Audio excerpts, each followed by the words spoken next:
terminology.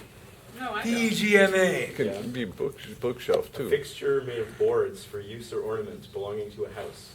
Now go on. A bookcase, a piece of wooden machinery in the theater which rose and fell, opened and shut of itself, and with which players were suddenly raised to walk. Elevator. Isn't that nice? A Deus Ex Machina. Elevator. On the stage, Pegma Pegmatis. You can't say this in Latin. And I say, friends, Lewis and Short is a big book. After you learn, I'll take care of it. Oh yeah, I can. After you take care of Lewis and Short, then we will discuss Reggie, Roman vocabulary. this young lady is joining us. She's never met you before, but she can't wait. And she's skipped Can't out wait on for the what? Meet you. Oh, So she skipped the conference early to come and be in your class. She Her name abandoned is the Liz. conference. She did. She's a friend of mine. Okay. How do you say respect in Latin? No, No. that's in your dictionary. Venerare. Observancia. Look up the first meaning of observancia is not observance, but it's respect. And so my students are getting this about 100 times every day. Either you have your dictionaries or you have nothing. What do you read? What are you looking for? Observancia. Well, I regret to inform you this as a remarking, noting, regard, observance. Observance, attention, respect, regard, reverence shown to another. Respect, regard, reverence, observancia, which you can't use today. Why? Cum nesciant Latine. By the way, I can do this half in Latin, half in English, depends on you. Vestra fiat judici, vestra fiat voluntate, non mea sponte. Okay?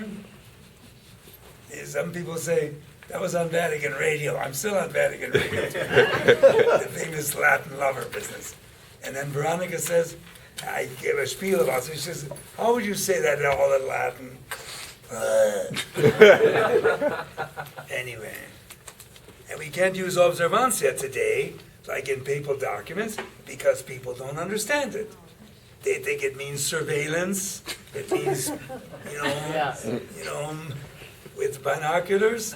Observancia is reverence. And observare in the dictionary means to revere, yes or no, or to respect. What do you read? To watch, note, heed, observe a thing, to take notice of, pay attention to. And the second, To watch, guard, or keep. And the second, be, to observe, respect, regard, attend to, heed, keep, comply with the law. attend to. One of the students in summer school said, oh, she was angry. Because every meeting we always read Latin as we will in 2 minutes. And she says, I said, no, friend, that's really not right. I said, look in your dictionary about the 6th or 7th meaning in Lewis and Short, not in Cassell's. You know, and at the end of the year, she said, damn it, she said, all the words we learned this summer, why do they all have to be the 6th or 7th meaning? I said, don't ask me, ask the Romans. Ask the Romans. So we have all kinds of fun here. So I would like, I'm not getting into biographical stuff, but I know I talk to you, I kind of know you, and I'm not in academia. Happily, I was spared that because I was in like monastic schools, and so I did all my studies on my own 2 natibus, 2 buttocks, at home or in the seminary. So I was sheltered from garbage, you know. And so I don't know what I have an idea what you're going through, and I'm very sympathetic. And when we talk about sources and we talk about sources and ways of doing things, and I know the restrictions under which you are living. Cio quibus vivatis vinculus obstricti. Obstricti, are we waiting for obstricti at the end? Okay, I know that. But maybe we could do something. I really am, I don't know what's happening in the classroom. And I'm not negative. This is not negative stuff.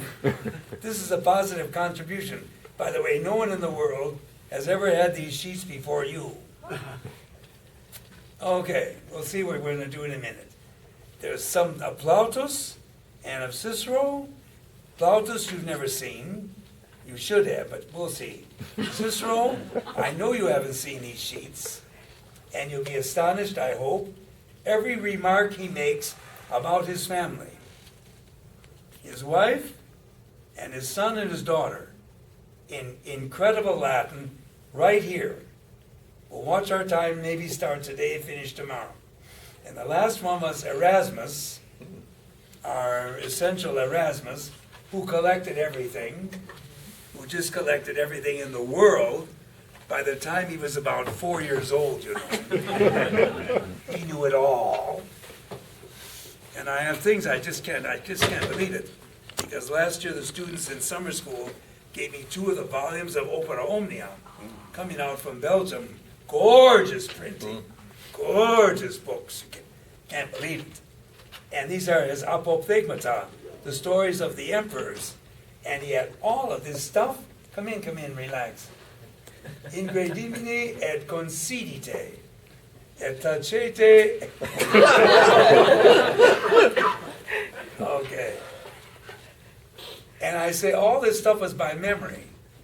And Erasmus is quoting these stories in Latin and Greek about what Pericles said, about what Pompeius said, volumes and volumes of stuff, and it's all by memory. And I said, what the heck are we doing? We're filling our diapers, that's where it's going. Erasmus is taking over the world for Latin. So that's the third little thing, is Erasmus. Listen, by the way, if we want to talk about other things or questions or problems, or how would you do this, I'm not an expert. I've spent my life on this Latin business and still kind of going on. I should be retired, but I haven't begun. Even at kind of 75-ish. My birthday, thank you for coming, is next month.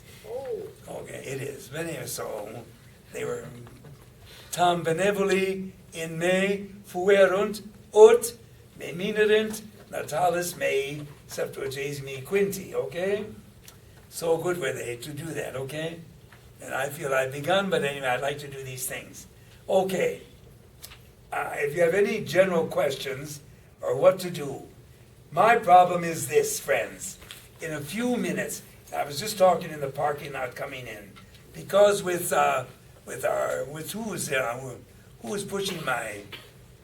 pushing me? You, Joe. We went through the 16 ways of expressing purpose. We did this between the street and the parking lot, which is about 50 seconds.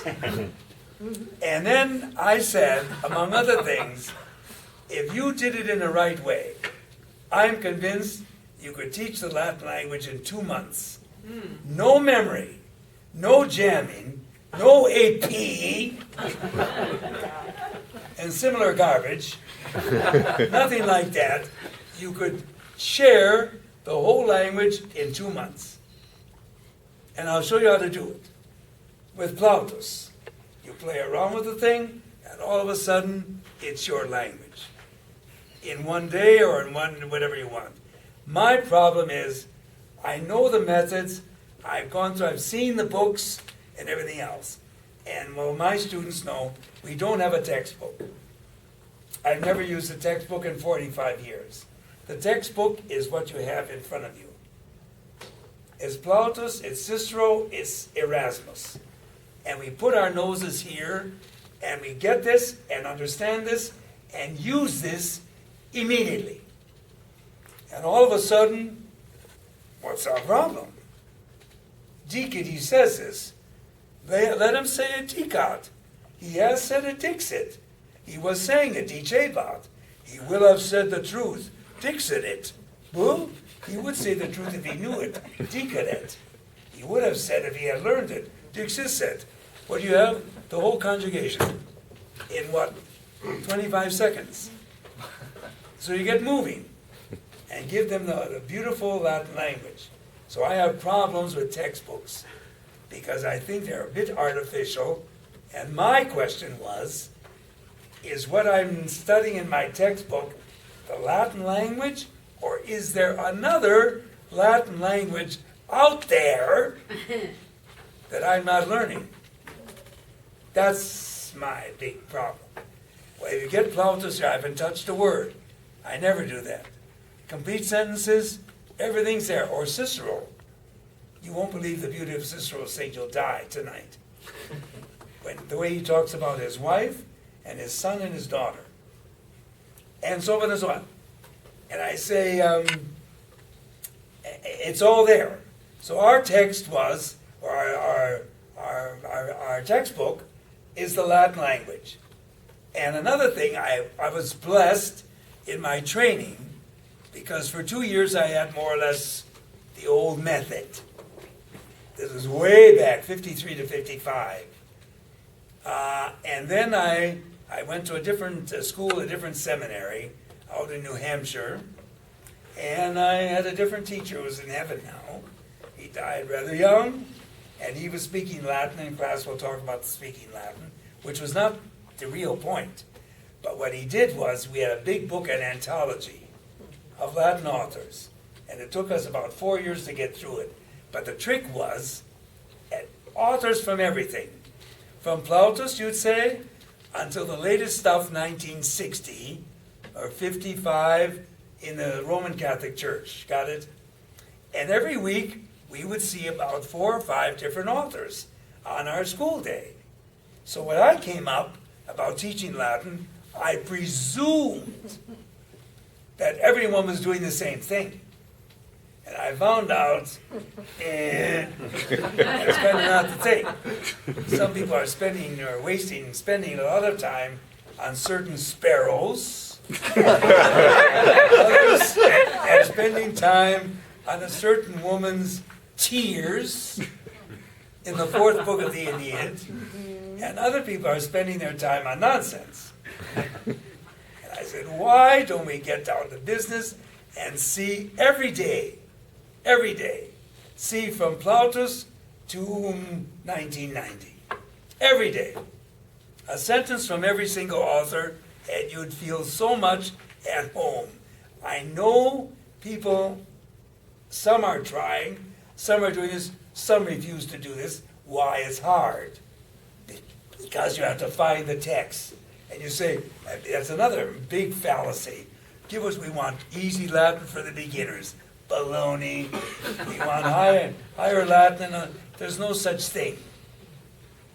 You can do Cicero the first day in Latin, and you can still do Cicero fresh after 20 years of Latin. You can do Plautus the first day, as you will do now, the first day of Latin. And some people are shocked, and they get a much pack like this, 55 pages of Latin readings. And I say, let's look on page, what do you say, Jimmy or Jane? Page 12. Open page 12. I see a sentence. Take the 5th sentence on page 12 and have them read this in Latin the first day. And I'll say, I'll show you the beauty of this Latin sentence. This is what it means. Ooh. And this is the interesting story, that the words are arranged in a certain way that you have to connect the words. This all depends on the endings, and this all starts up this way. So you say, how can they possibly imagine this? Where Plautus does this to these people who are sitting on the grass, listening to his plays in Pompeii or Rome or wherever, Ostia. And the first word, I will tell them, you'll learn this someday. The first word goes with the 10th word. No, this is inhuman. Latin, that's what the Germans think. That Latin was dropped from the heavens in a golden box. Well, it wasn't. It was developed among human beings talking like humans talk. And somehow people understood this. In my mind, there's a whole different approach. And when some students write and say, oh, we're getting there, I'm on my 5th year of Latin, I don't know what to do with the students after 1 year. We've seen everything. Practice, fine. You can practice Rachmaninoff on the piano until you're blue in the face. Or anything you want. So the practice is one thing, but the knowledge, the acquaintance with how Latin functions is something else. You can learn the functions. The practice is up to all of us, how much we're going to do sports or music or anything. But I think we could learn the language much faster, much more effectively, and much more, I would say, happily. When I think of some of the stuff going on in the classroom, I think these people should be committed somewhere, or arrested or something. Crimes against humanity. And I know too many students, too many. Some I know turn out, they're happy, they're lucky, they have a good teacher. Some turn out hating Latin. I said, well, you don't study Mozart, you don't study Liszt, you don't study Wagner, you don't study Penderecki, I don't care who it is, and come out hating music. And if you come out having a distaste for Latin, that's a sin. Because you cannot have a distaste for such a beautiful thing. It's like going to the Sistine Chapel and say, let's go out for a pizza. Or as one of our fellow Americans said, I was there at the Sistine Chapel, and I was giving the tour, but she said, and some man said, what do you think about the Sistine Chapel? She said, I have one thing that just astounds me. And I heard her ask the tour guide, how did Michelangelo get up that high?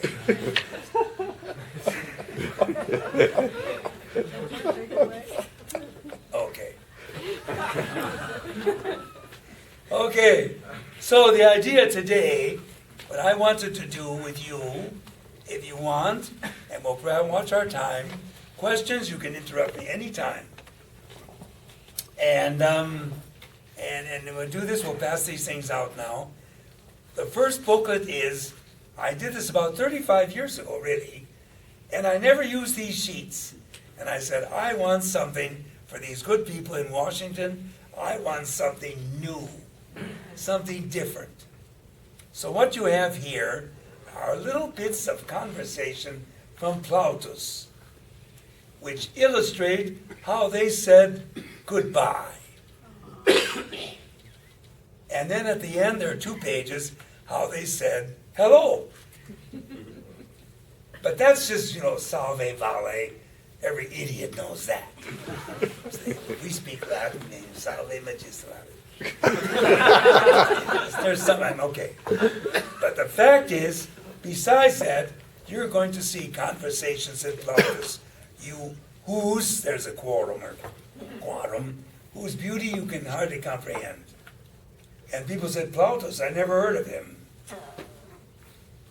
And someone was telling me on the bus yesterday that she has introduced Cornelius Nepos. Naples is another gem. People don't know Naples from Madden, and they're losing. And if I insist, you might as well pass these out.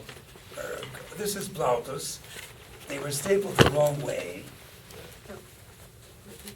The place is called Staples. You think they could at least get the Staples? Staples doesn't staple well.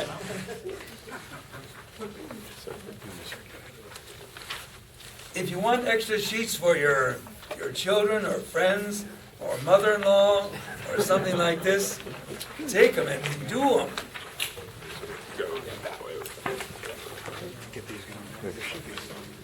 I don't know, see how far they go. I don't know how many you made or what you have. Okay, well, we'll see how many people we have.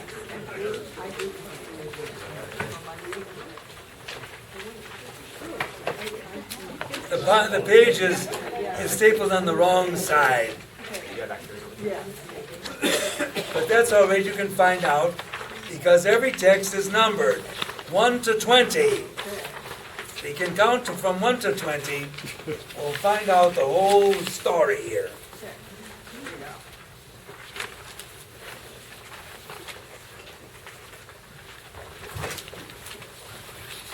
Here we have tons of stuff. Okay, more tons of stuff.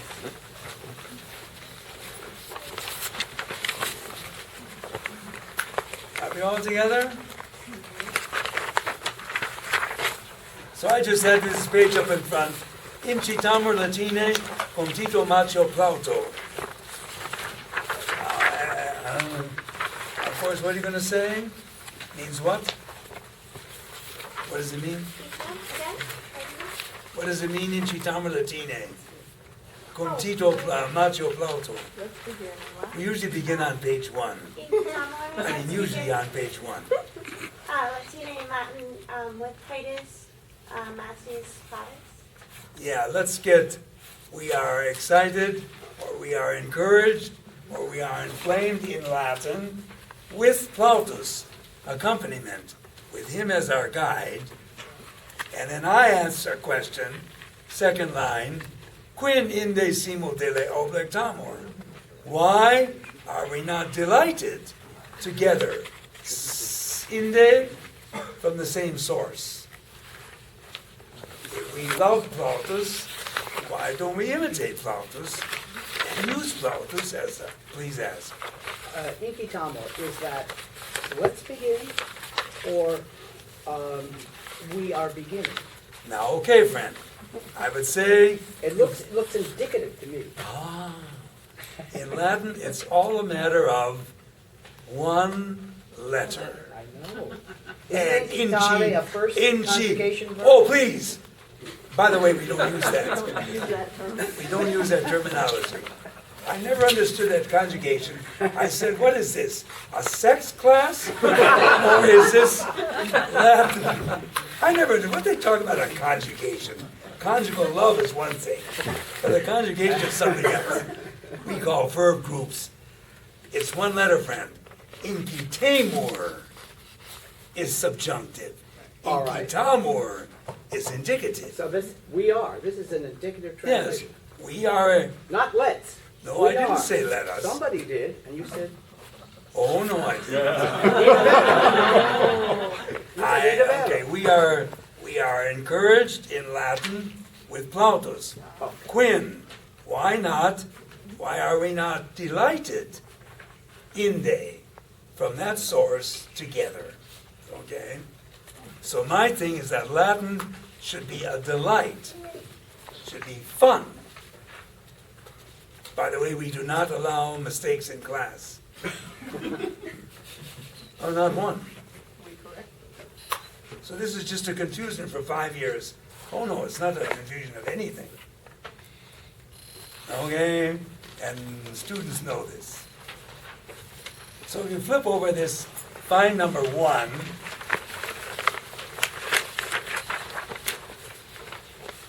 You won't believe the beauty of these things. I know it's upside down, which is total madness here.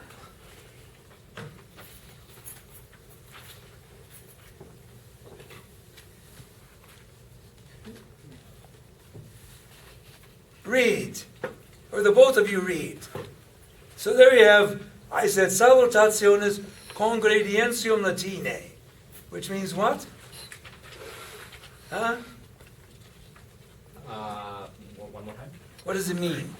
Pro Jupiter. No, what does it mean? That at the top.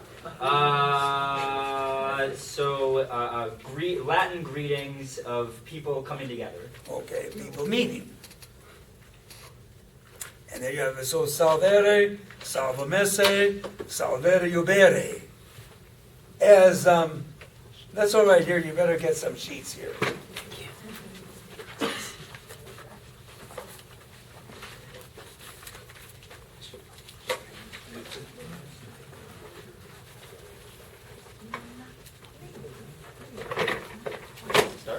All set?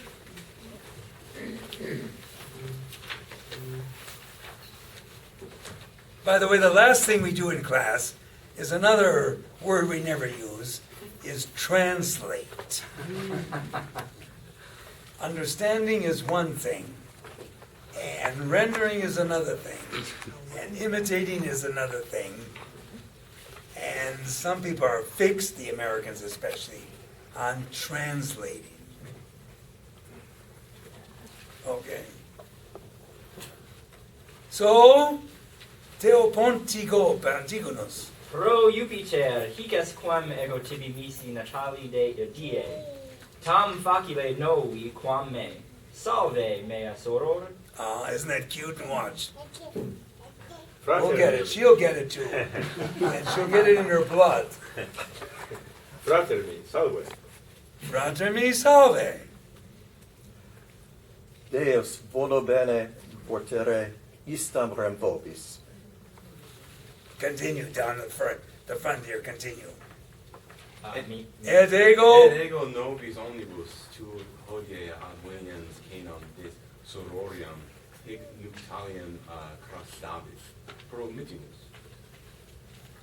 Tate tu. When I remind the students, it's so alive, it happened 10 seconds ago. And this is Plautus, we figure, okay, you have his dates there, 254, 184. Most of the plays were written about 200 BC.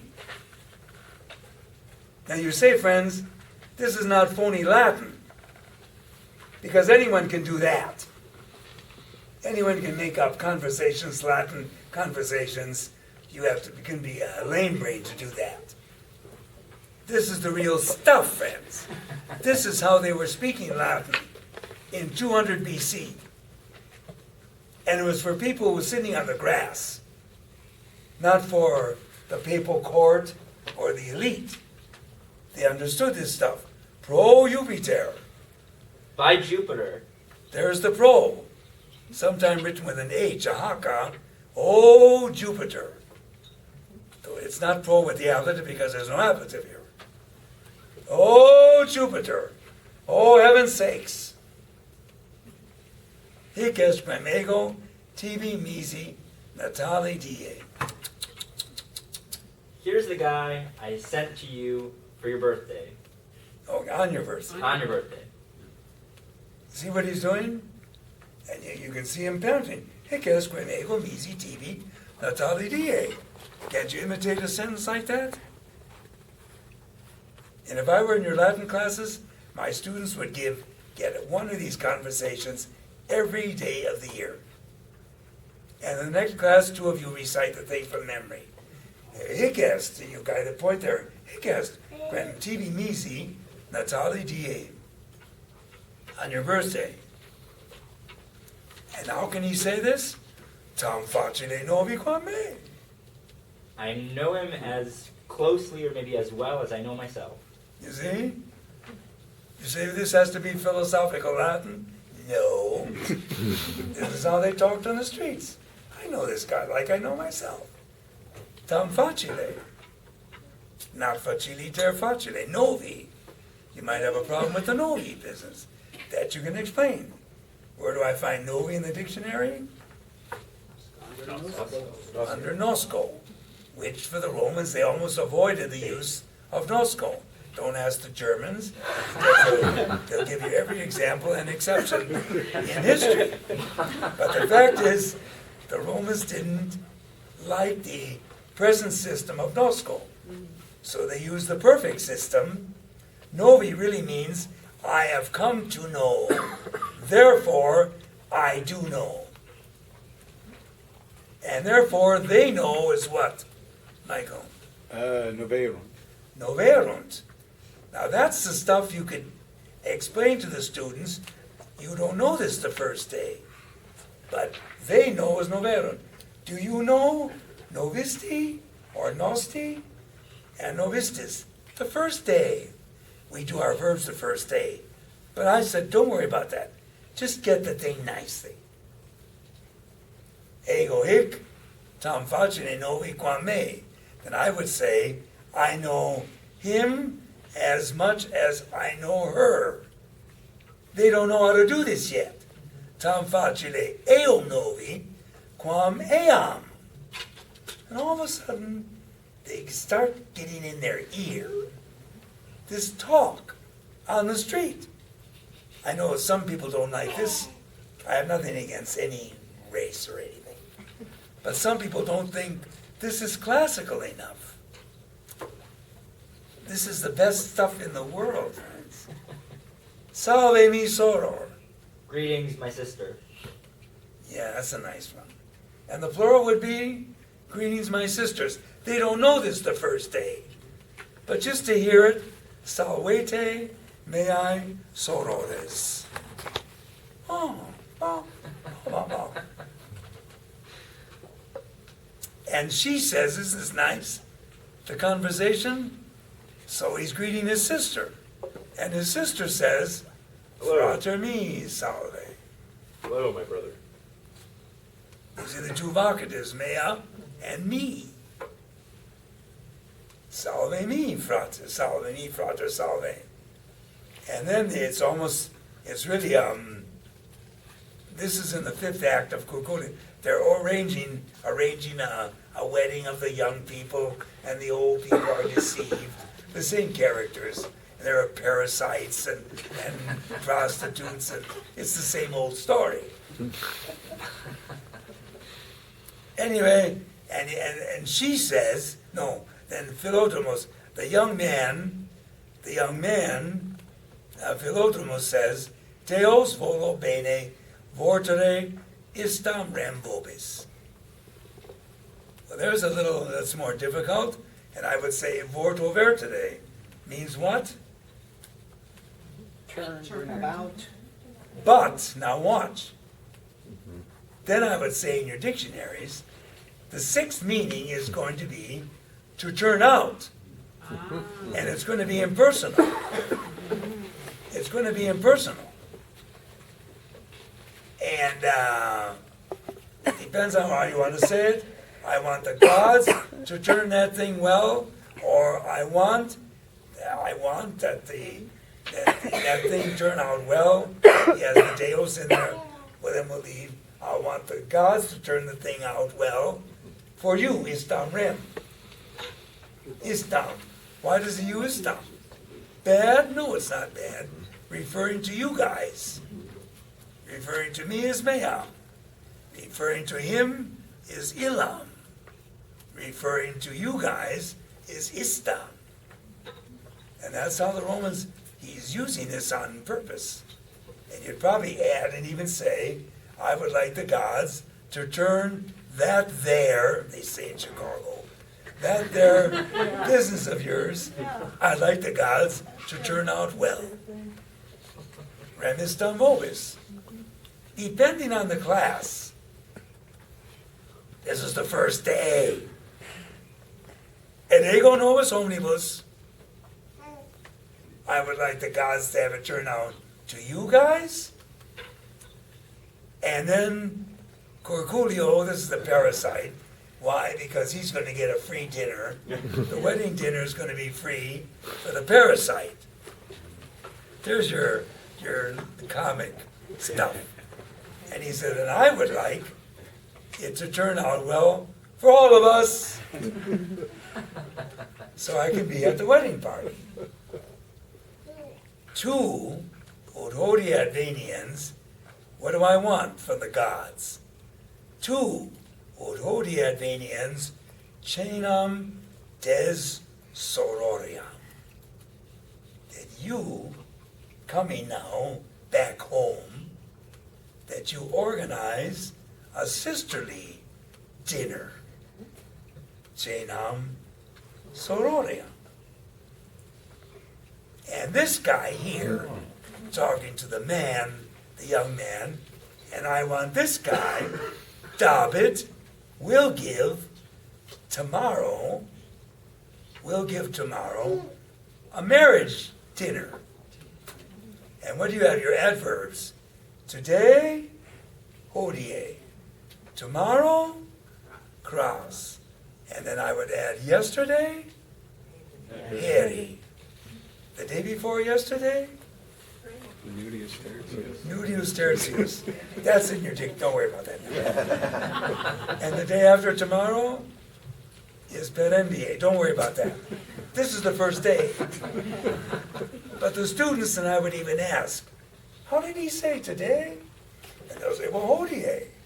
And tomorrow is cross. So much for vocabulary. We don't have vocabulary lists either. You just learn it and learn it. And it's interesting also, there's our friend back there, des, there's your subjunctive, that you may give a dinner. And then dabit, we have different times of our verbs.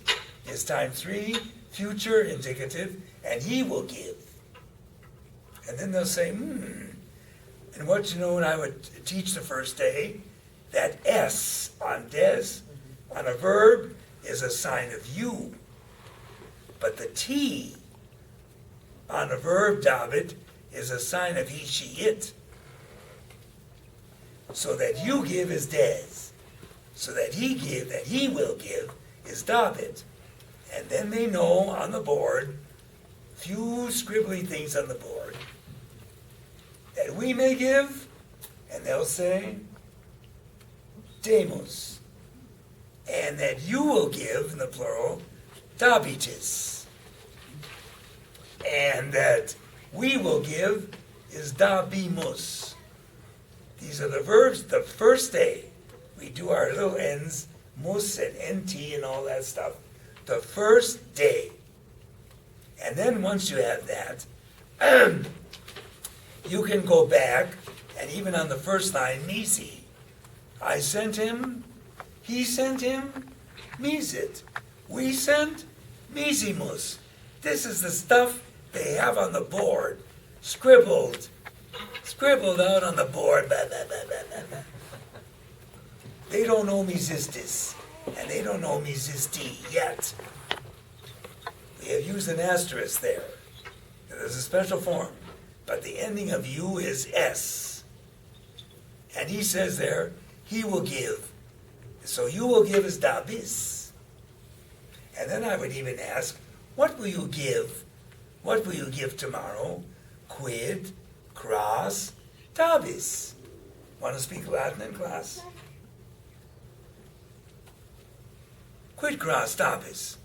Pecuniam? No. Mortem? Chain. Janam? Anything you want. The first day, friends. People are crazy about speaking Latin. I don't see why you can't start right here. Depending on the level. And I even ask on a different level. We are about to give daturi sumus. We must give dan est or dare debemus. All that stuff you can bring in right away.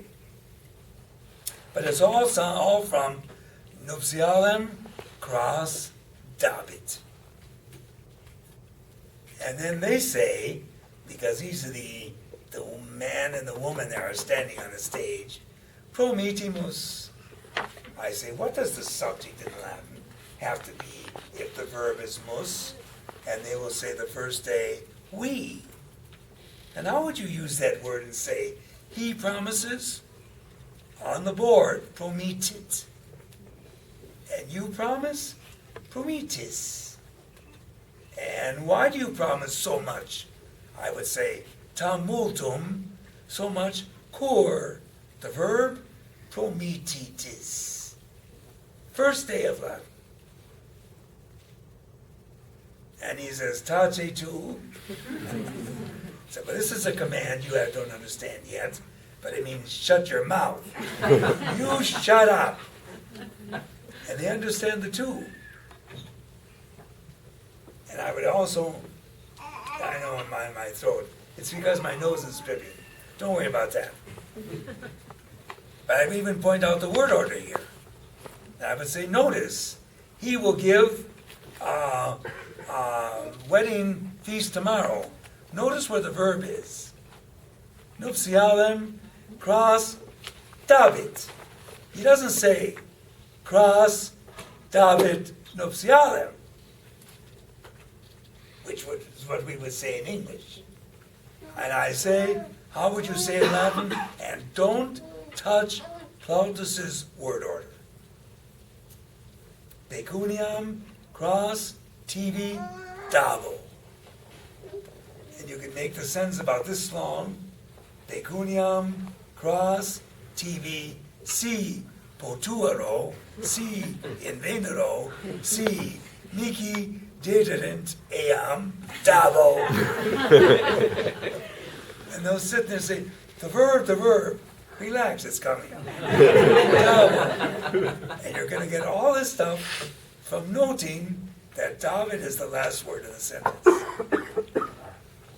And all of a sudden the students are going to say, this is Latin? Oh, we haven't even begun, of course. Okay? Let's do the next one if we want. Let's read it back and forth. Half of the class, this, and hear them speaking Latin at Ostia Antica, right out there in Rome, or on the subway going out to Ostia. Okay, start. Please ask. The promittimus, what does that mean in this context? We promise. I think it means promise. We promise what? That we're going to have a dinner tomorrow. All right, okay. All right.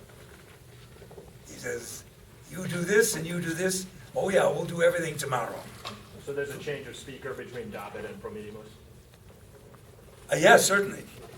Because one man, the slave is talking, and David. No, the slave is talking about the young man. He will have a wedding feast tomorrow, and the young man and the young woman on the stage. You see on the stage, friends, you'd see them talking. Got the idea? And certainly he switches, and the two young people who are getting married say, fine, we promise. And I would even say, well, they promise it's going to be prometunt. You would probably say prometint, but it's prometunt. You'll learn that later, because the teacher's supposed to know. What's so funny? The teacher's supposed to know where we are in class. I said, we'll see that, just relax. But look at how much we've done, I don't say half of the language, in this nice little conversation of two people from 200 BC. Let's hear the half. Pro. Recite. Recitate. Non tacete. Pro Jupiter, hic est quem ego tibi misi natali die, tam facile novi quam me, salve mea soror, Frater mi salve. Deus volo bene portere istam rem nobis, Et Deo nobis omnibus, tu hodie venies Canam des sororiam. Hic nuptialem cras David. Prometheus. Okay. So you can have even the teacher. That's kind of how I picked it up. This man up in New Hampshire there, and some student would start chattering around. He says, Tace tu paurumper, paulisper, aliquantisper.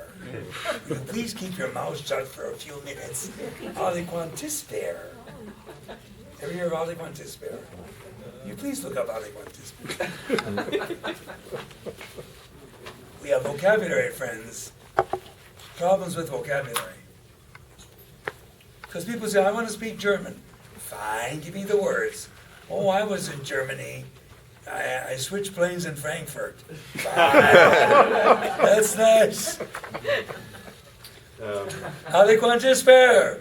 For a moderate period of time, neither too long nor too short, for a while, for a time, for some time. For a time, will you shut up for a minute? Tace tu tantisper. Let's see another one. Servus et mulier. This is the one. This is the story of the fisherman, which is the sweetest Cleoplautus, the sweetest thing in the world, the Rudens, not the most noble, but the sweetest one with the two girls. And even in summer school, we take this thing because there are two girls, we'll see in a minute, who suffered shipwreck. And we took this down to the shore of Lake Michigan, up in Milwaukee, and we had the girls coming out of the water. But that's just, I was interested in the Latin. Not how the girls were dressed or not. This is so beautiful. Start. Read the first one. Sheparnio is a slave who's always the machinating. Everyone knows he's the machinator and the arranger, the pusher, Okay, go on. Quis est qui nostris tam proterve fortibus facit signoriam? What do you understand by that sentence? Which is more elegant than anything Cicero ever wrote. If you can imitate this, you're doing well, friends.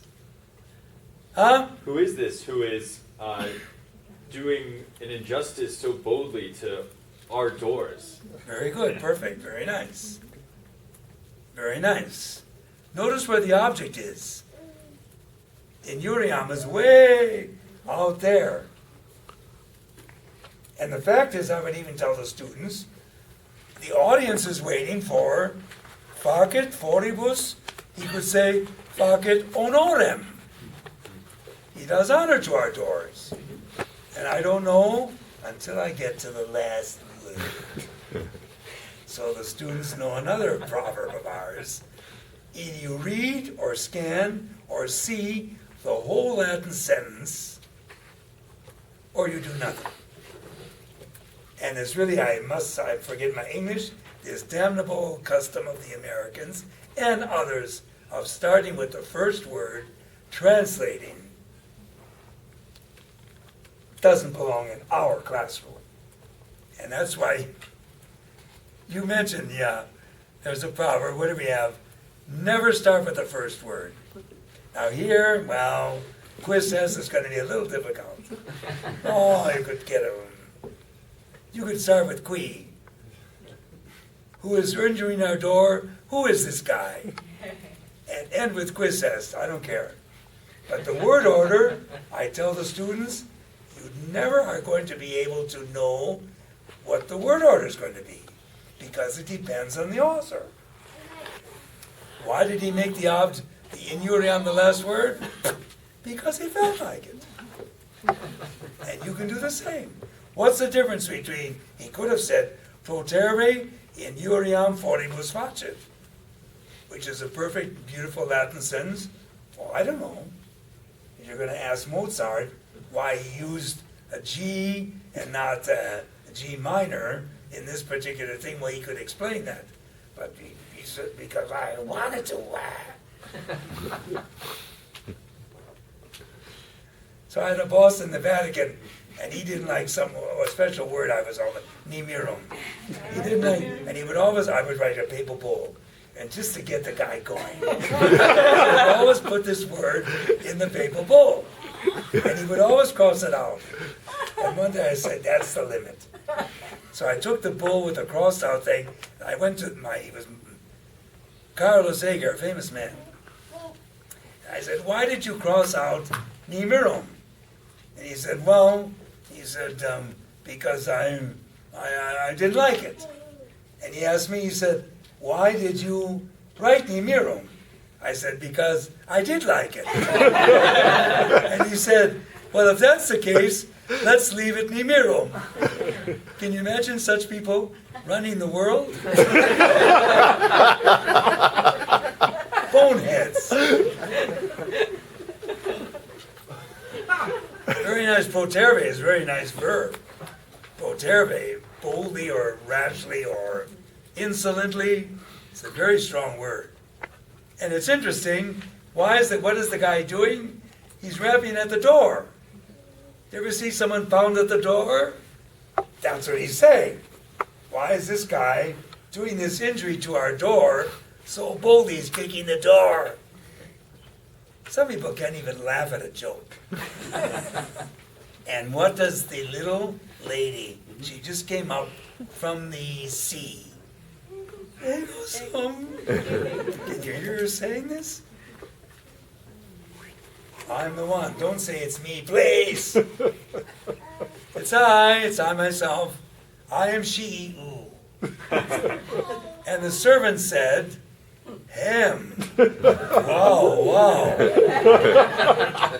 Because she must be good looking and shapely. So he says, him. Who's doing this? Do this here, dear. Read. Quid hoc boni est. Eo Oedipal specie lepida mulierem. Look at how they use love talk. And so you go out and you say, oh, the world is coming to an end. The world's not coming to an end, Fred. This has been going on since Adam and Eve. So relax. So he says, him, wow. Quid hoc boni est? Look at the nice partitive genitive. Quid hoc boni est. How are you going to get this? So like what good is this, or what of good You is say, this? what is this hunk of goodness? He sees it, he says, oh, quid hoc boni est. What is this chunk of goodness here? And, hey you, whoa, Oedipal, by George, specie lepida mulierem. A woman, and you have a nice uses of Latin here, though we wouldn't do this the first day, but your ablative of description. A woman of clever appearance, charming, fine, how you want to do it. Nice. You like it? I like the content, I like the expression. And then I would add, of course, you could do this in two other ways, because we want to learn new things. Use the genitive of description, specie lepide. You can use the ablative of reference and say, specie ablative lepidam mulierem, a woman neat in appearance. And what do you have? All the ways of expressing qualities in the ablative, in the Latin language. And if you tell your students, that's why we have lists of things that we go over fast and Say, by the way, friends, we have exhausted the possibilities of the Latin language. If you say these 3 words of description, let's say, there's nothing more to learn. So the fact is you can master Latin, and you can learn everything. I say 2 months. Ego sum. Okay, she says. Notice the mulierem, and then the Germans said, what do you call this? Accusative exclamation. Oh, accusative of exclamation. I have a new one. I have it dated with body parts. When you say, I cut the finger for me, you know, I say, well, what was the date of a personal reference? Okay, we changed that. So this is of exclamation. The terminology doesn't interest me at all. In fact, I forbid the students to use terminology. I say, this is all right. You imitate the same thing. Eu mulierem. Look at the nice woman. I had this thing that was at Bryn Mawr in Philadelphia. I always tell that story in school too. There's another with terminology friends. And I went there and I was like the guest of the Latin classes. So throughout the day and going around and in the afternoon I was in the senior thing and Miss So-and-so, you can imagine, Miss So-and-so is teaching 4th year Latin. Okay, so we want to show off. Obviously that's all right. So she says, Mary, what is the first person plural, present active subjunctive of the verb to go? And of course there is who, he, around the classroom, and everyone, I said, Mary, how do you say in Latin, let's go? She says, eamus. Thanks a lot. But some people think that they can't get to Eamus without going through this whole awful, diabolical cesspool thing. So he says, and then she says, "Oh, salve adolescens." Hi there, young man. And look at the answer. Look at the answer. Et tu multum salveto adolescentula. And you, a big greeting to you too, nice little lady. And that's an interesting thing for your grammars. He uses the two imperatives in one breath. Some people say salveto is future and salve is present. Whoa, whoa. Oh, I don't know about that. They just use both of them. Multum salveto. I use it all the time. Hi there, and salve. Et tu multum salveto. That's speaking Latin. Ad vos venio. So, but that's not classical Latin. They'd say, non dubium est quin ad vos veniam. Shut up and say it. Have to blow the thing up into some horror story. Use a contrary fact condition. Nisi civisem ad vos non venissem. Oh, come on. I'm coming to your house. Ad vos venium. What's the problem? Accipiam hospitio. Si mox venias vesperi. Item ut adfectam. Yeah, there's a problem with the reading, I'll tell you right now. But anyway, that's all right. Accipiam hospitio. There you can point out, this is time 3. I will receive you with hospitality. Accipiam vos hospitio. Si mox venias vesperi. By the way, you might be interested, depends on our level. But if I were about Christmas time, when we have seen we do our verbs in a different way. We do our whole Latin verb and the indicative in 3 classes, and that's the end of it. But I would say here you have what is the interesting example? You have the future in am, accipiam, and the future in es, accipies. And I would tell the students, if you don't know Latin, you won't realize that accipiam and accipies are at the same time. How do I know this? You study Latin and you imitate, you hear them talking Latin, and that's how it works. I will take you in with hospitality, I shall take you in. If you people, this man, if you will come afterwards, mox vesperi, this evening, item ut adfectam, just as you are dolled up now, I will receive you, item, likewise as adfectam, as you are adorned right now. Wet bathing suit and all. Huh? Wet bathing suit and all.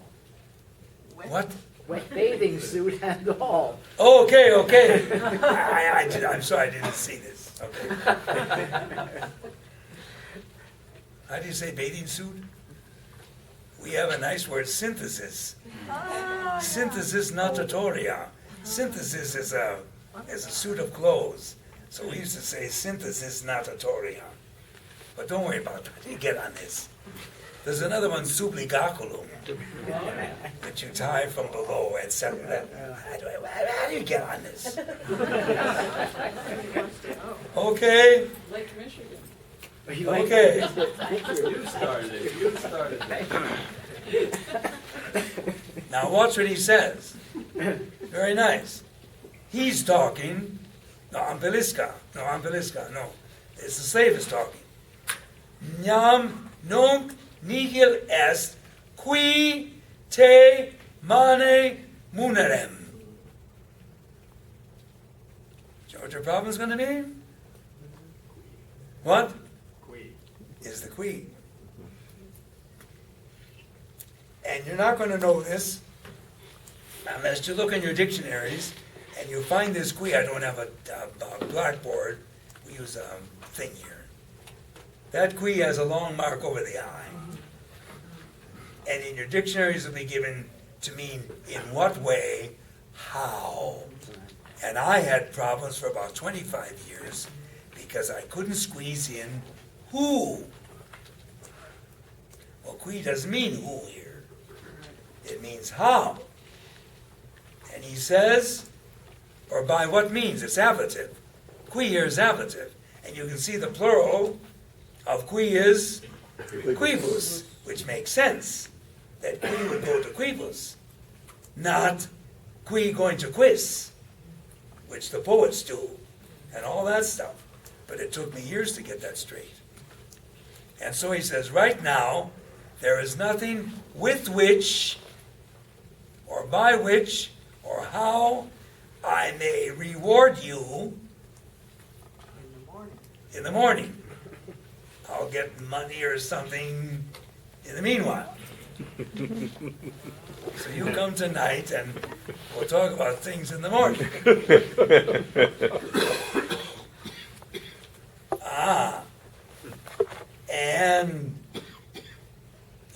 This is cute too. Said, quid ias mea lepida? Hilera? What do you say? My sweetie? My happy little thing? Hilera?